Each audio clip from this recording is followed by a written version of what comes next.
अस्सलामुअलैकुम वरहमतुल्लाहि तआला वबरकातुहू। सामईन कराम, गुज़िश्ता वीडियो जे मिजारा पां सूरह बकरा जे 5वें रुकू जे तर्जुमे ने तफसीर के समाअत किया हुआ। इंशाअल्लाह ताला पां हिन वीडियो जे मिजारा सूरह बकरा जे 6ठे रुकू जे तर्जुमे ने तफसीर के समाअत कई बो।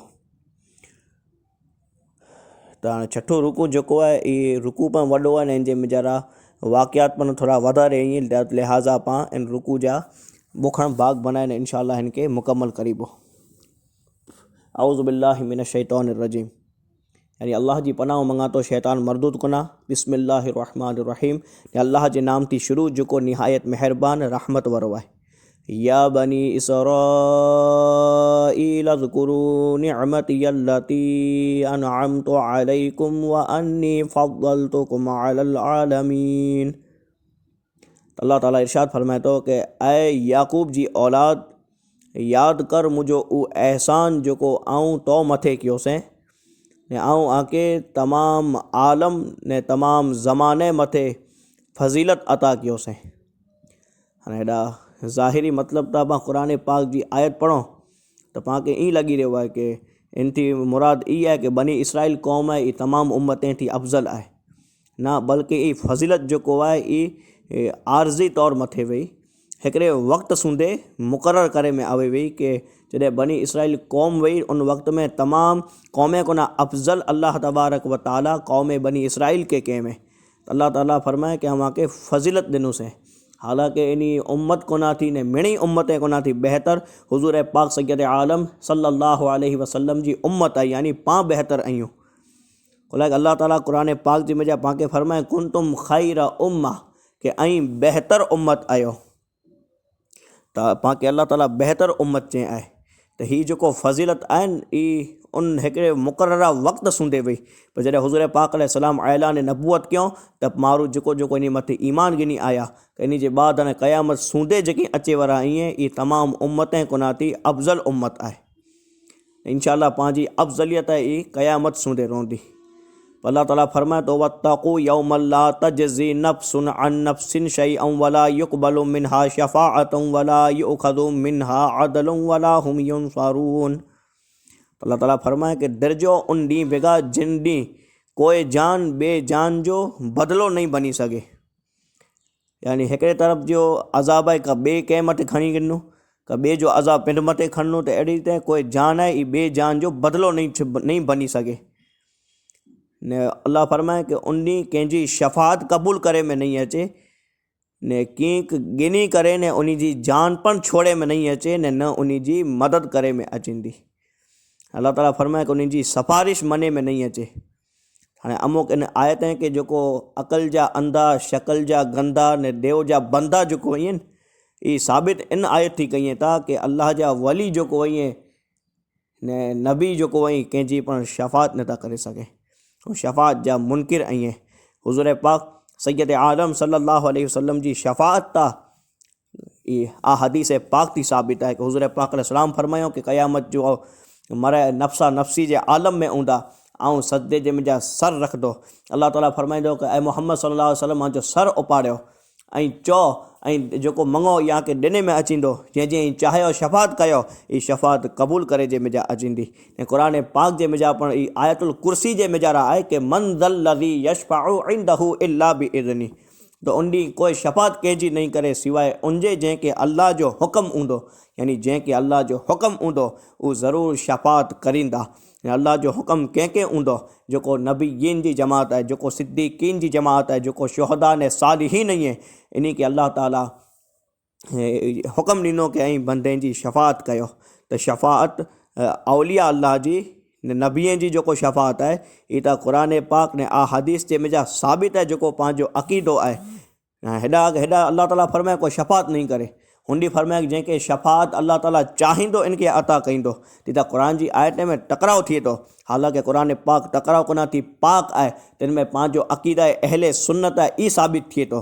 वहाबी देवबंदी अहले खबीस जो ईअं नालायक अहले हगीस इन जो ई अक़ीदो आहे कि कोई शफ़ात नहीं करे सघे। कई पोस्टूं लिखनि था, कई कहिड़ा वीडियो जे मिजा पर कई मौलाना अच लम्बी लम्बी दाढ़ियूं छॾे ने वेठा वेठा ई बोलनि था कि कोई शफ़ात नहीं करे सघे, हालांकि वो अधूरा इल्म वारा आई हैं। क़ुरान पाक आहे जो हिकिड़ो हिसो पढ़नि था ने ॿिए हिसे खे लिकाइनि था ने हिकिड़े हिसे ते इनकार कयूं था, हिकिड़े हिसे ते ईमान रखें था। उहा अहिड़ी क़ौम आहे त हेॾा वो आयत में टकराव न थिए। लिहाज़ा ही इन थी मुराद आहे ही शफ़ात काफ़िर लाइ करे न हिकु अल्लाह ताला फरमाए उन्नी बेगा थी दिरजो जिन्नी कोई जान बे जान जो बदिलो नहीं बनी सघे ने काफ़िर लाइ करे न सिफारिश मने में नहीं अचे। ऐं थी मुराद लाइ काफ़िर ईअं यानी काफ़िरनि जी कोई पण सिफारिश नहीं करे। खुला जो कुफर जी हालत में मरियो आहे त इन लाइ करे कंहिंजी पण सिफारिश न आहे। खुदा ताला बि इनखे नहीं बख़्शे। तो रब ताला फरमाए कि वला युक़बलु मिनहा शफ़ाअ तो उन जी शफ़ात मने में नहीं अचे। वला युख़दु मिनहा अदलुन वला हुम युनसरून ने कंहिं गिनी ने इन जी जान पण छॾे में नहीं अचे। पाण ते रिवाज आहे कि कोई पण कंहिंखे सज़ा अवई पैसा खाराए ॾिने त सज़ा में का त ओचाण थींदी ने का त केस मथां थी समूरो हटी वेंदो। भई अल्लाह जी अदालत जे मिजाज ई नहीं हले। अल्लाह ताला फरमाए कि इन तां कीअं पण गिनी ने जान छॾे में नहीं अचे न उन जी मदद करे में अचींदी ती मदद करे में नहीं अचे ने इहा ने काफ़िर लाइ करे न आहे। हालांकि मोमिन लाइ करे न अल्लाह जे रसूल जी शफ़ात आहे। हीअ त क़ुरान पाक ने आ हदीस जो ई अक़ीदो आहे जेको इन अक़ीदे थी मोह फेरे थो जेको माण्हू खे गुमराह कईं था ई ख़ुदि जहन्नमी आई आहिनि ॿिए खे पण जहन्नमी बनाईं था। रब ताला फरमाए वा इज़ नज्जयनाकुम मिन आलि फ़िरऔन यसूमूनकुम सूअल अज़ाबि युज़ब्बिहून अबनाअकुम व यस्तहयौन निसाअकुम ने जॾहिं आऊं फ़िरऔन ने अल्लाह ताला बनी इसराइल खे पंहिंजो अहसान यादि ॾियारे थो। जॾहिं यादि कयो जॾहिं आऊं फ़िरऔन जी जेको क़ौम आहे इन को ना थी आके नजात ॾिनुसीं। फ़िरऔन ने इन जी क़ौम इन को अल्लाह ताला इन खे नजात ॾिने। हेॾा आली फ़िरऔन लिखियलु आहे। हेॾा आली फ़िरऔन जो मतिलबु फ़िरऔन जी औलाद का आल न आहे।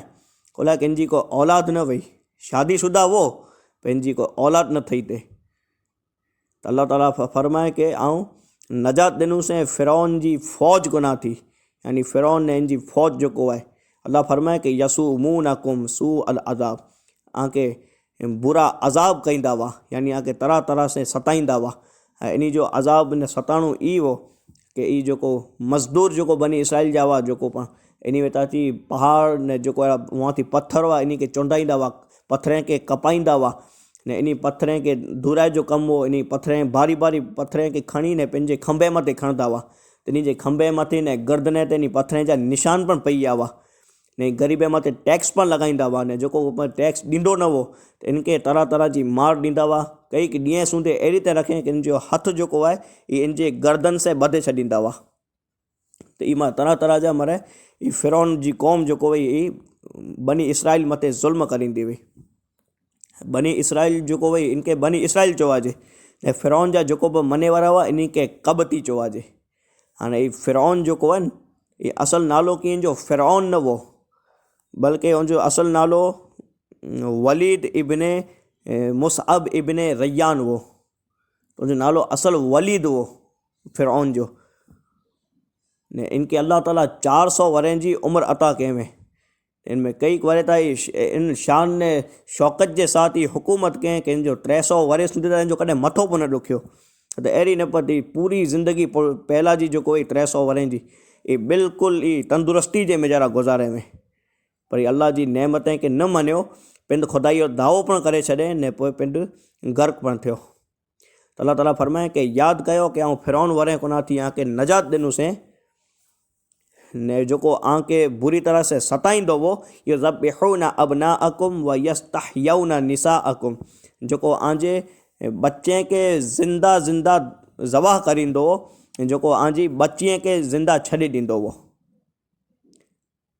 हाणे छोकिरे खे ज़बाह करणु छोकिरीअ खे छॾीणो इन जो वाक़ियो इहो आहे कि फ़िरऔन खे हिकिड़े मरतबा वारो ख़्वाबु ॾिसणो कि हिकिड़ी बैतुल मुक़द्दस मिजाती हिकिड़ी आग निकिरी आहे ने ई आग जेको आहे ई पूरे फ़िरऔन जे महल खे ने पूरी फ़िरऔन जी क़ौम खे ई ॿारे छॾे थी ने जेको बनी इसराइल क़ौम में थी हज़रत मूसा अलैहिस्सलाम जी त इनखे ई आग कीअं पण नुक़सानु नथी पुॼाए।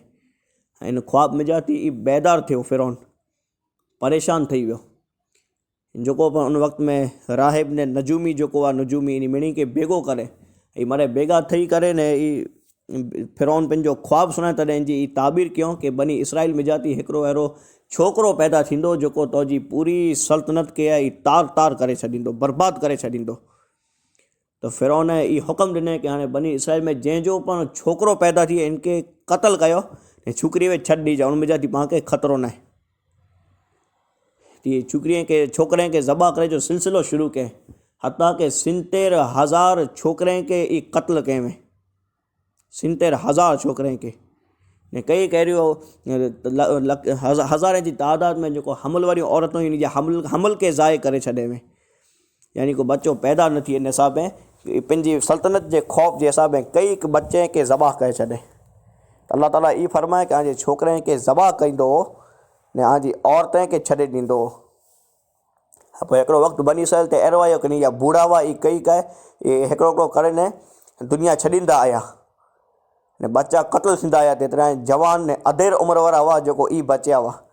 त फिरौन जी जेको क़ौम हुई ई ख़्यालु कयईं कि हाणे ई त पंहिंजी हुकूमत आहे, ही मारे पंहिंजा ग़ुलाम ई, अगरि इन जी नस्ल ख़तमु थींदी त पंहिंजी ग़ुलामी केरु कंदो, पंहिंजा कम पोइ पिन खे क्या खपंदा। इतला करे ने फिरौन खे मशवरो ॾिनो कि तूं इन बच्चे खे ज़बा न कर, ऐं सिलसिलो आहे इन जो गच वधी वियो आहे, मौत पर इन में हाणे वधारे वधी वई आहे ने पाण छोकिरे खे ज़बा कई था अचूं था त इन जी नस्ल आहे पोइ ख़तमु थी वेंदी। त पोइ फिरौन ई फ़ैसिलो कयईं कि हाणे हिकिड़ो कमु करे में अचे कि जेको पहले वरे में बच्चा पैदा थिए इन खे क़त्ल करे में अचे ने ॿिए वरे में जेको पैदा थिए इन खे छॾे में अचे, अहिड़ो हिसाबु मुक़ररु कयईं। त जिन टाइम में छॾे जो वक़्तु हो जॾहिं बच्चा पैदा थिए इन खे छॾे में अचे त एॾा हज़रत मूसा अलैहिस्सलाम जा वॾा भाउ हज़रत हारून अलैहिस्सलाम पैदा थिया, ऐं जेको ज़बा करे जो वक़्तु हो इन वक़्त में हज़रत सईदना मूसा अलैहिस्सलाम पैदा थिया। अब इन जो वाक़ियो भाई दिलचस्प आहे कि कहिड़ी रीते फिरौन खां नजात मिलई ने कहिड़ी रीते फिरौन जे महल जे मिजाज हज़रत मूसा अलैहिस्सलाम जी परवरिश थी। इहा अल्लाह जी हिकिड़ी अजीब व ग़रीब निशानी मिजाज जी हिकिड़ी निशानी आहे, जिन बच्चे जे ख़ौफ़ से ई 70,000 बच्चे के क़त्ल कये में उहो जो बच्चो फिरौन जे महल में परवरिश थी रही हुई। तो ये वाक़िया पाण इंशाअल्लाह अगले थोड़ा रुकू गुज़रदा तो इनके समाप्त कहीं बोसी। तो रब ताला उन वाक़े को इशारो कहें कि जो आजे उनको ना के नजात ॾिनुसीं जेको आजे बच्चे के क़त्ल कंदो ऐं छोकिरीअ के ज़िंदा छॾींदो हो। वफ़ी ज़ालिकुम बलाउम मिर रब्बिकुम, अल्लाह ताला फरमाए थो कि वफ़ी ज़ालिकुम बलाउम मिर रब्बिकुम अज़ीम, कि ई आजे रब तबारक व ताला तरफ़ थी हिकिड़ी वॾी आफ़त ने वॾी हिकिड़ी वबा वई जेको आज़माइश आमते रब ताला तरफ़ थी आवई हुई। व इज़ फ़रक़ना बिकुमुल बहरा फ़अनजयनाकुम व अग़रक़ना आल फ़िरऔन व अंतुम तनज़ुरून। रब ताला फरमाए ने जॾहिं आऊं दरिया के चीरियोसीं ने आके बचाए कहिड़ोसीं ने फ़िरौन के आजे अखियुनि जे सामे जो पाणी में ॿुॾाए छॾियोसीं। ई पियो पंहिंजो अहसान यादि ॾियाराए। हाणे ई पियो वाक़ियो मुख़्तसर ई आहे कि अल्लाह ताला जॾहिं बनी इसराइल क़ौम जी माना इहा हालत अहिड़ी थी कि तरह तरह जा ज़ुल्म सितम करे में आया थे, तो उन क़ौम मथे रब ताला रहम करे ने हज़रत मूसा अलैहिस्सलाम ते वही फरमाए कि ऐं रातों रात क़ौम बनी इसराइल के खणी ने मिस्र में जाती निकिरी वञो।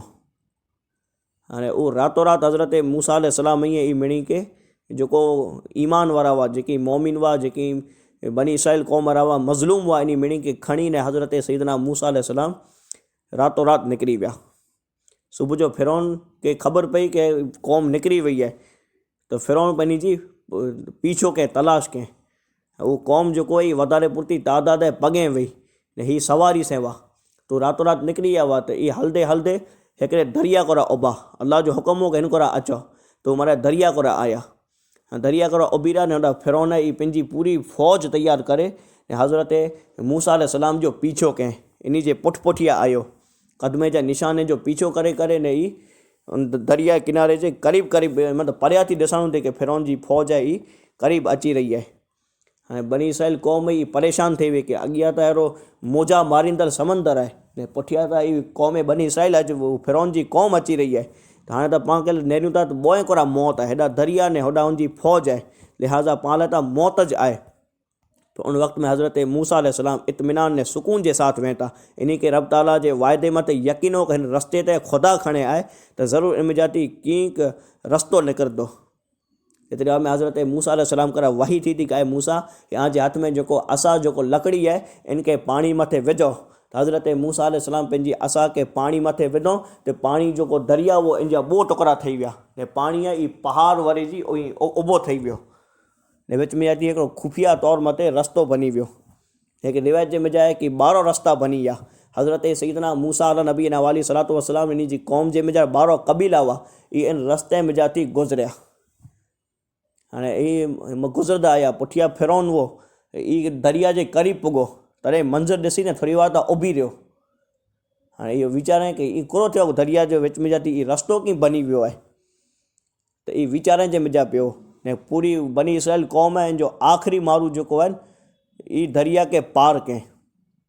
हाँ बनी इसराइल जो है ये जॾहिं दरिया के मिजरा अना हुआ तो फिरौन ये हुक्म ॾिने पंहिंजी फौज के ऐं पाण दरिया के मिजरा दाख़िल थी वञो। हज़रत मूसा निकिरी आया तो पाण निकिरी वञिबो तो ये फैसलो कहें अहिड़ो ने चई कि हलो दरिया मिजारा। हाँ ये दरिया के मिजा हलिया विया होड़ा बनी इसराइल जो आखिरी मारू जो ये दरिया पार कहें हेॾा फिरौन जो आखिरी मारू दरिया के मिजरा दाख़िल थियो। ये थोड़ा अॻियां हलिया तो अल्लाह ताला हुक्म ॾिने कि हाँ ऐं समंदर जूं जिन हाल में वन हाल के मिजा पाछो मिली वन ती जो दरिया जो है पाछो उन हाल के मिजा अची वियो जैनी दरिया आ बॉय जो पहाड़ वारी जी उभा थी विया हुआ पासा ये बॉय आपस के मिजा मिली विया होड़ा फिरौन जो कौम हुई पूरी पानी में गर्क थी। हज़रत मूसा अलैहिस्सलाम जी कौम जो वही ये नजात पाए वही।